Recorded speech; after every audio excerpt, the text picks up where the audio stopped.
Primero, el concepto de archivo.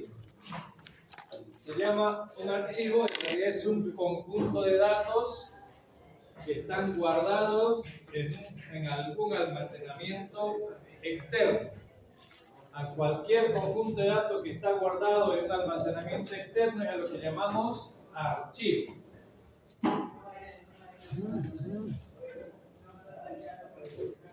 Ahora, dependiendo de cómo usemos o de cómo accedemos a esos datos, hay diversas clasificaciones. Una primera clasificación va a ser según su utilización.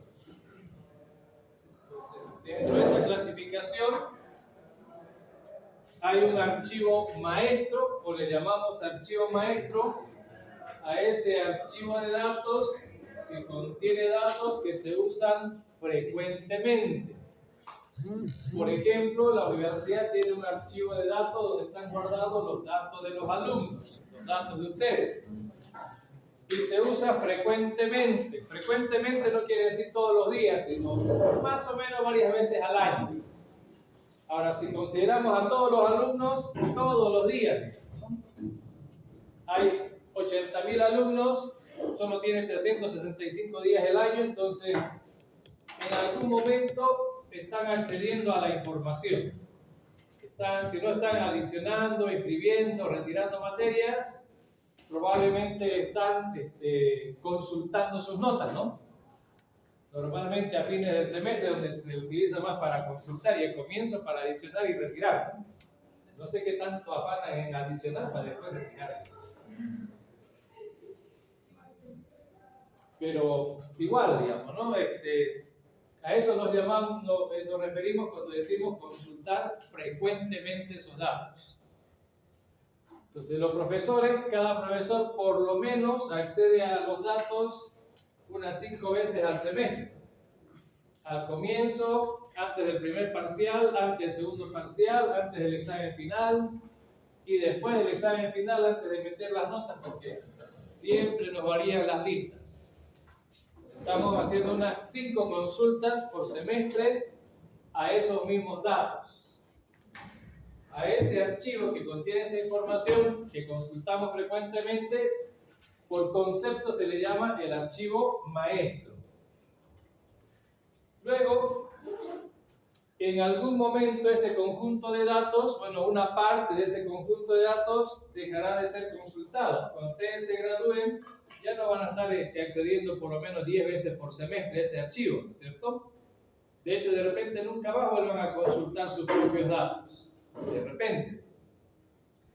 Entonces, al igual que ustedes nunca más van a consultar, igual el profe no va a sacar listados de los alumnos que ya se titularon. Entonces ya casi no se va a acceder a esos datos y por lo tanto esos datos solo están haciendo un bulto dentro del conjunto de datos. Acuérdense que mientras mayor la cantidad, más tiempo tarda en hacer consultas a ese mismo conjunto de datos. Entonces, para que la cosa no sea tan lenta, lo que se hace cada año es a ese conjunto de datos que ya no se utiliza frecuentemente, pasarlo a otro lado. Y a ese se le llama el archivo histórico. O sea, es una parte de, si quieren, esos dos archivos juntos hacen todo el conjunto de datos. Pero partido, una parte está guardado de manera que cuando haga falta se pueda buscar los datos ahí. O sea, los que se graduaron hace 30 años atrás, por ejemplo, no están aquí, están en este otro lado. Pero siguen guardados porque no se puede borrar esa información. Entonces, esos dos conjuntos de datos siguen vigentes, solo que uno se usa frecuentemente y otro no tan frecuentemente. La idea es, otra vez, que el acceso sea lo más rápido posible a ese conjunto de datos. Luego tenemos el archivo de transacciones, que es otro archivo de datos donde vamos colocando datos que tienen que ver una relación o un vínculo con los datos del archivo maestro. En el archivo maestro está su código, su nombre, su dirección, su teléfono, todos los datos que le pidieron cuando entraron a la universidad. Pero en el archivo de transacciones, lo único que está guardado es el código de usted, el código de la materia, o sea, la sigla, el grupo y la gestión, ¿no? En este caso, 1-2026, grupo SA, materia INF 210 y el código de ustedes. Esos 4 datitos están guardados en ese archivo de transacciones. Y hay un campito esperando para ponerle la nota. Entonces, si fijan, ahí está su código de ustedes, pero no está su nombre, sus teléfonos, demás datos. Solo están los datos que tienen que ver con esa transacción de adición o inscripción. Solo eso está guardado en el archivo de transacciones. Entonces, cuando querramos saber qué se llamaba el alumno que hizo la adición, bueno, ahí está el código. Con ese código vamos a ir a buscar el resto de sus datos que están en el archivo maestro, que es otro archivo, otro archivo. En todo caso, el archivo de transacciones debe tener un tamaño como 50 veces más grande que este otro archivo, porque por cada dato de usted, es decir, sus datos son su código, su carnet, su nombre, dirección, etcétera, etcétera. Por todo ese paquetito de datos, que sería un solo paquetito, aquí van a tener por cada uno de ustedes por lo menos unos 80 datos, en promedio. Algunos más, algunos menos.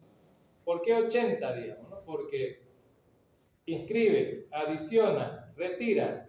Ya nomás ahí hay 3 transacciones. Vuelve a adicionar, vuelve a retirar y así están, ¿no?, en el transcurso del semestre. Y eso es solamente por una materia. Y eso mismo van a ser por 50 materias, ¿no? Entonces estamos hablando de más o menos un promedio de 80. Algunos más, algunos menos. Fácilmente pueden llegar a tener 200 transacciones por cada uno de ustedes. O sea, unas 100 inscripciones, unos 50 adiciones y unos 50 retiros, digamos. Más o menos, ¿sí?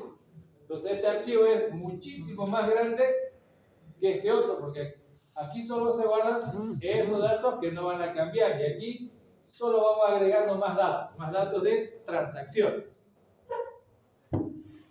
Y luego está el archivo temporal. Los archivos temporales son esos archivos que lo usamos por un instante para alguna situación. En el caso mío, por ejemplo, o el caso de los profesores, sacamos de todo ese montón de datos solamente la lista de nuestros alumnos, ¿no? Lo de este curso, de este semestre, de este año. Esa es una listita, hace ratito la miré, habían 81. Antes del primer parcial habían 101. O sea, ya hay 20 menos. Lo raro es que los 20 son los que vienen a clase y los otros 80 ya no vienen. Eso es lo más raro. Pero bueno, esa listita, digamos, ¿no? Esa listita es un archivo temporal. Temporal desde el punto de vista de la base de datos de la universidad, porque los datos de la universidad siguen allá y esta es una copia temporal que yo lo voy a utilizar para guardar sus notas, ¿no es cierto?, para ponerlas ahí. O lo puedo borrar ese archivo, da igual, el archivo principal sigue teniendo todos los datos. En otra situación, si esto fuera Word, por ejemplo, y ya hay datos y yo abro el archivo, entonces en el momento en que abro el archivo voy a tener el archivo original y al mismo tiempo que abrí se va a crear un archivo, una copia de ese, un archivo temporal. Y la idea es que mientras voy editando, el archivo original no se toca y el temporal se va a ir guardando automáticamente cada 10 minutos. Así está configurado en Word. Todos los cambios que voy haciendo se van guardando cada 10 minutos y hasta los 9 minutos no tocleé un montón de cosas, pero no llegaron a los 10. Si quiero lo puedo guardar, si no, se puede quedar así. Pero hagamos de cuenta que abrí el archivo y no grabé nunca nada, sino que voy escribiendo, ya voy 2 horas escribiendo y de repente lo quiero cerrar a Word. Word me va a preguntar, ¿quiere guardar las modificaciones? Dice, ¿no? Si le digo que sí, entonces ese archivo original que había antes se va a borrar. Y este archivo temporal se va a cambiar de nombre y se va a guardar como el original, el nuevo original. Y si le digo que no, entonces este archivito temporal en el que estoy editando, ese se va a borrar y se va a quedar el otro original como estaba antes de abrirlo. Entonces, para eso sirven también los archivos temporales. Tiene esa finalidad de servir como una especie de backup, pero que puede ayudarme a hacer cosas. De repente, cuando estoy trabajando en Word, suena raro que haya escrito, haya hecho un montón de cosas y luego quiera decirle después de 2 horas, no quiero, digo. Lo normal es que uno diga, sí, quiero guardarlo, ¿ven? Pero cuando uno está programando y haciendo proyectos en serio ya un poquito más o menos, y desde a las 4 de la mañana va a descubrir a las 4 que hace 2 horas que no sabe qué fue lo que escribió, digamos, ¿no? Y ya ni compila siquiera. Ahí es cuando le dice, ¿quiere guardar? No, quiero nomás el anterior, ese me acuerdo todavía, porque cuando estaba 2 horas programando en modo zombie no me acuerdo qué escribir. Si no han llegado a eso, entonces no programan todavía, están lejos. Cuando lleguen al modo zombie quiere decir que ya algo están aprendiendo. Entonces, en ese caso, en el modo zombie, vamos a tener que decir, quiero descartar los cambios porque no sé qué burrera hice en esas 2 horas que no me acuerdo. Pero en Word nunca uno se pone en modo zombie haciendo Word. Uno está consciente. Entonces, para esas cosas nos sirven los archivos temporales. Pero estamos viendo desde el punto de vista del usuario, ¿no? Ahora, desde el punto de vista del programador, entonces tenemos la otra versión del otro lado. Entonces, nuestro usuario puede estar haciendo cosas que luego quiera tal vez descartar. O para alguna otra situación, vaya a necesitar archivos temporales, como un intermediario, ¿no? Entre lo que estaba antes y lo que quiero después, voy a necesitar un archivo intermedio, por ahí. Entonces, en algún momento vamos a tener que crear también archivos temporales nosotros. Bueno, esa es una clasificación de archivos. Por el otro lado, desde el punto de vista cómo voy a acceder a los datos, esto ya es desde el punto de vista del programador, ¿no? Para cómo voy a acceder a los datos que están guardados en archivos, básicamente van a haber 3 formas de acceder. Uno es el acceso secuencial, donde voy a poder tomar un dato del archivo, hacer algo con él. Luego necesito tomar el siguiente dato, y el siguiente, y el siguiente, y el siguiente. Entonces voy a acceder a cada dato uno por uno, ¿no? Uno por uno. Y a eso se le llama acceso secuencial. Pero también de tener un montón de datos, a veces no quiero pasar desde el primero para llegar hasta cierto dato. Si yo sé dónde está ese dato, puedo ir directo a ese lugar. Puedo ir directo a ese lugar. Y a eso se conoce como el acceso directo. Entonces, a los datos vamos a acceder de forma secuencial o de forma de acceso directo. Y hay una tercera que se va a hacer a través de un tercero, un otro archivo indexado. A través de un archivo indexado voy a poder llegar de manera directa a los datos. Entonces tengo un archivo de datos, un archivo maestro, como dije, ahí están todos los datos de ustedes, pero para acceder rápido a los datos de ustedes, necesito de otro archivo de índice. Ese archivo de índice puede estar ordenado por su código, puede estar ordenado por nombre, que es más o menos lo más normal, y puedo buscar en ese archivo índice más rápidamente que buscar en este otro rápidamente. En un archivo de datos, como los datos se van colocando según van llegando, voy a tener que acceder de manera secuencial para encontrar un dato. Pero el otro archivo lo puedo organizar, ordenar, y puedo acceder, ya que está ordenado, haciendo una búsqueda binaria. Ustedes saben que la búsqueda binaria tarda tiempo logarítmico, ¿no es cierto? Pues en tiempo logarítmico voy a encontrar su código y con ese voy a ir con un solo acceso directo al archivo maestro y sacar todos sus demás datos. Porque si yo trato de acceder a este archivo maestro, como no está ordenado, el acceso va a ser secuencial, tiempo lineal.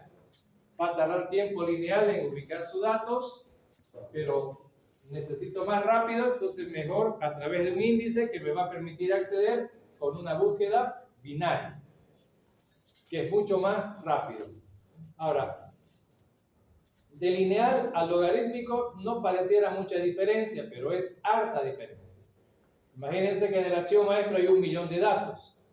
En búsqueda secuencial tarda 3n más 4, como vimos, ¿no es cierto? Hacer una búsqueda secuencial, en el peor de los casos, sería 3 millones con 4 en 1.000.000 de datos. 3 millones 4. Pero si hiciera búsqueda binaria, en vez de 1.000.000, el equivalente sería el logaritmo en base 2 de 1.000.000, y eso es 20, ¿no? 3 por 20, 60. 64. Con 64 accesos puede encontrar su dato en vez de 3 millones de accesos. En vez de 3 millones. Por eso es más rápido hacer la búsqueda binaria. Claro que podríamos decir 3 millones es rápido para una mini computadora como la que tiene la universidad. El problema es que cuando va a inscribirse, usted no va a inscribirse solito, ¿no? Junto con usted, por lo menos otros 1.000 compañeros más quieren hacer lo mismo, ¿o no? O sea que en ese mismo archivo no solamente está buscando los datos de usted, sino de otros 1.000 compañeros más que están queriendo hacer lo mismo. Son 1.000 usuarios accediendo a una sola computadora, a un solo archivo de datos a la vez. Y eso tampoco puede ocurrir, no se trabaja en tiempo paralelo, digamos. No va a buscar en paralelo usted y a los otros 1.000 más. Al primero que llegue, o sea, lo va a poner a los 1.000 en una fila electrónica, y lo va a atender a uno por uno. Si tarda tiempo lineal, entonces 1.000 por 3n va a ser eso. Al primero lo va a atender rápido, pero al 1.000 a ese lo va a atender de aquí a unas 2 horas. Y han visto que no tarda tanto, ¿no? ¿A qué se debe? A que está haciendo búsqueda binaria. Entonces va a hacer búsqueda binaria con usted y lo va a atender rápido, y luego búsqueda binaria con el otro, y con el otro, y con el otro, y con el otro. Entonces 1.000 por 20n son 20.000n, ¿no? ¿No es cierto? No son millones. Y por eso funciona más eficientemente. Por eso buscamos la eficiencia de los algoritmos. Tratamos de buscar cosas que funcionen más rápido. Para ayudar a que eso sea rápido, vamos a necesitar archivos índices. Sin archivo índice, la cosa va a ser secuencial. Y secuencial, no queremos que sea secuencial. A menos que haya pocos datos, pero habiendo pocos datos, hasta a mano se puede hacer, digamos, ¿no? A mano se puede hacer. Y eso me recuerda que manejar las cosas a mano es muy complicado. Hace 2 semanas estuve en 2 hoteles. En uno usaban computadoras. Entonces, en ese que usaban computadoras, ¿cuál habitación está vacía? A ver ahí cuántos están, aquí, acá, facilito, rapidito se hacía. Me mudaron al otro hotel, todo era con cuadernito. O sea, como hace 100 años atrás, más o menos, digamos, ¿no? En un cuadernito ponga su nombre y usted va a estar en la habitación tanto, anótese, digamos. Volví al día siguiente, ¿dónde era? A ver, no, anótese en esta otra hoja porque no se acordaba dónde estaba. Y son varios usuarios de ese mismo sistema manual. Me sorprendió un hotel con un sistema manual, y hace años que ni computadora tenía. Todo a mano. Escucha, era, ¿cómo será para que el hotelero maneje los datos así? En su cabeza lo tiene que manejar. Tiene que acordarse en qué página estaba registrado. O sea, hasta el papel estaba todo un desastre, digamos. Por lo menos uno le pusiera a una hojita, esta es la habitación 100, otra hojita la 101, la 102. A ver, el día lunes estaba fulano, el martes estaba sultano, el miércoles estaba menganito, digamos, ¿no? Para tener una cronología, a ver si está ocupada o no ocupada la habitación. Por ahí le falla la memoria y lo manda a 2 personas diferentes al mismo lugar, digamos, ¿no? Entonces, se dan cuenta de un montón de complicaciones. Eso requiere de memoria, digamos, ¿no? Porque podría organizarlo hasta en papel, uno siendo organizado lo puede tener. Pero ahí estaba como venga. Y lo peor, usted anótese, digamos, o sea, si la letra de uno es medio de médico así, y después cómo le entiende, ¿no? Le entiende la letra. La verdad no sé cómo le hacían. Claro, pero para pocos datos, de repente no tenía muchas habitaciones, hotelito era chiquitito, digamos, ¿no? Y de repente no había mucha frecuencia. Y más o menos de memoria manejan las cosas. Se puede cuando es poquito, pero cuando los datos son hartos, imagínense un hotel con unas 500 habitaciones, a ver, manéjelo a mano todo eso, va a acabar peleándose con los clientes, pues, ¿no? Va a decir, no, oiga, pero yo fui a abrir y había otra persona ahí, digamos. Todo manejándolo así, manualmente. Entonces, usamos computadoras para agilizar, para que las cosas sean más rápidas, ¿no? Para que sean más eficientes, más eficientes. Y las cosas se pueden hacer eficientes no solo escribiendo códigos, sino organizándose. Solo hay que organizarse. Y así lo podemos lograr, hacer eficientes. Ahora, otra clasificación que también vamos a trabajar con esta es de acuerdo al contenido del archivo. Todos los archivos contienen datos y esos datos están siempre en binario, que nunca se les olvide. Todos los datos siempre se manejan en binario. Sin embargo, hay un binario medio estándar, era estándar hasta hace 20 años, pero desgraciadamente ya se desestandarizó un poco, y ese formato es texto. Quiere decir que lo que está guardado ahí es caracteres, ¿no? Caracteres. Si lo que está guardado es caracteres, entonces se puede recuperar o modificar más o menos fácilmente. A eso les llamamos archivos de texto. Archivos de texto son archivos que pueden ser interpretados fácilmente, pero aún así hay un detallecito más que hay que ver ahora, el tema de los estándares. Y el otro formato es el binario, aunque realmente está en binario. ¿Por qué el texto, digamos, lo tengo separado? Porque el binario yo sé cómo está codificado. Si sé cómo está codificado, puedo decodificar directo. Está guardado en binario, pero lo voy a decodificar al simbolito que corresponde. Cada código. Ahora, del binario al binario, como está todo, el fácil es el texto, pero luego tenemos otros dos grupos de archivos. Los estructurados son los que tienen los datos guardados en binario, pero en diferentes combinaciones. Puedo tener números naturales, puedo tener caracteres, puedo tener valores de falso verdadero, y cada una de esas cosas se codifica de una manera diferente, ¿no? A binario. Eso lo has visto en el CUP, de cómo se codifican los datos, ¿cierto? Entonces, al final todo está en binario, pero codificado de maneras completamente distintas. Y eso se puede hacer, puedo dejar que el lenguaje se encargue de la codificación y de la decodificación, creando estructuras, registros. Y eso se les llama archivos estructurados, donde los datos están guardados por paquetitos y cada paquetito tiene subpaquetes y cada subpaquete está codificado de alguna manera. Entonces tengo que guardarlo de cierta manera y de la misma manera lo tengo que recuperar para poder interpretar la información. No es que yo guardo algo y mágicamente va a aparecer igual. Tengo que saber cómo lo guardé para recuperarlo de la misma manera que guardé, o el mismo dato que guardé, sin perder información. Luego están los archivos con formato.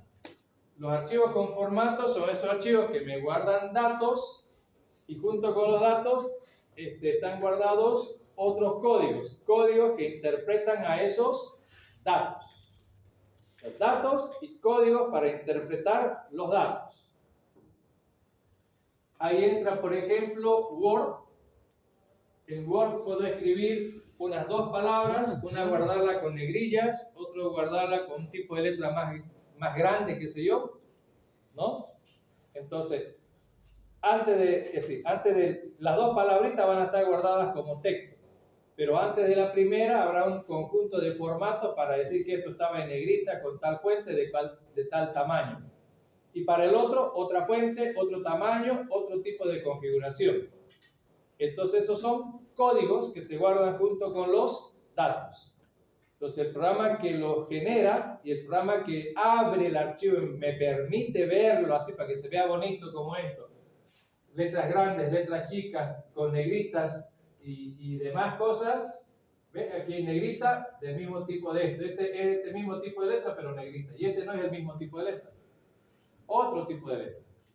Y este también, otro tamaño tal vez, y el del título también, hasta de otro color diferente, ¿no? Todo eso se guarda en cada pedazo de texto. Hay un código antes de esto, luego está el texto, y al final hay otro código para decir que esto va desde aquí hasta allá y que no aplica al resto. Pero esos códigos nosotros no lo vemos, vemos el resultado de aplicar esos códigos. Esos son los archivos con formato, o sea, el dato está con formato, o sea, el código para interpretar esos datos. Lo mismo pasa con los archivos de música, y hay diferentes formatos, MP3, WAV, AIF y otro montón, ¿no es cierto? También pasa lo mismo con los videos, hay MP4, ¿qué más hay? Formato DVD, que es otro formato, el formato Matrioska, creo que es el más complejo, ¿no es cierto? Y así hay un montón de formatos de video.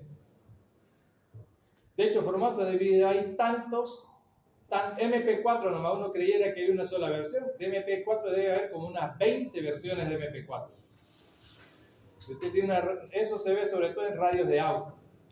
Uno le pone el MP4 y hay radios de auto que muestran el video y hay otras que no. Y uno dice, ¿pero por qué? Si dice que es para MP4, claro, MP4 1, MP4 2, el 3, el 4, en realidad X64 se llama. Y hay un montón de versiones. Y cada uno de ellos sabe cómo, ahí están el dato y cómo interpretar ese dato. Eso es el codificador el que genera eso. El decodificador tiene que interpretar ese código y esos datos. Si no sabe cómo interpretar, no va a mostrar nada. Porque no sabe cómo interpretar.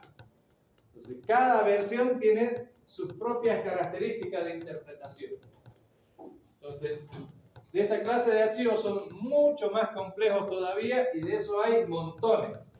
Solo de música, solo de videos, solo de imágenes. En imágenes ustedes conocen JPG, TIF, BMP, PNG. Y de JPG hay JPG y JPEG también, ¿no? Son muy parecidos, pero no son lo mismo. Entonces hay hartos formatos. Igual, el programa que los crea guarda los datos y los códigos para interpretar esos datos. Y hay otro programa, el que abre, que tiene que interpretar esos códigos para ver cómo va a mostrar esos datos. Cómo los va a mostrar esos datos.